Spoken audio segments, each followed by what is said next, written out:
ചേച്ചി ചേച്ചി സർവേ എടുക്കാൻ വന്നതാ. ആ എടുത്തോളൂ. വീട്ടിൽ എത്ര പേരുണ്ട്? ഇപ്പൊ ഞാൻ മാത്രമേ ഉള്ളൂ. ഇപ്പോഴത്തെ കാര്യമില്ല, സ്ഥിരതാമസമായിട്ട് എത്ര പേരുണ്ടെന്ന്. അത് 3.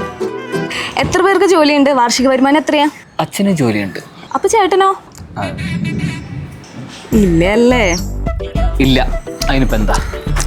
ചൂടാവല്ലേ മാഷേ, ഇതൊക്കെ സ്പോർട്സ്മാൻ സ്പിരിറ്റിൽ എടുക്കണ്ടേ? തനിക്ക് വെള്ളം വല്ലതും വേണോ? അല്ല വെയിലൊക്കെ അല്ലേ, അതുകൊണ്ട് ചോദിച്ചതാ. അല്ല ചേട്ടന് പുറത്തോട്ട് നോക്കാറുന്നില്ലേ?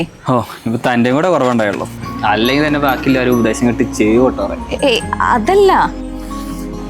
മനസ്സിലായിടോ.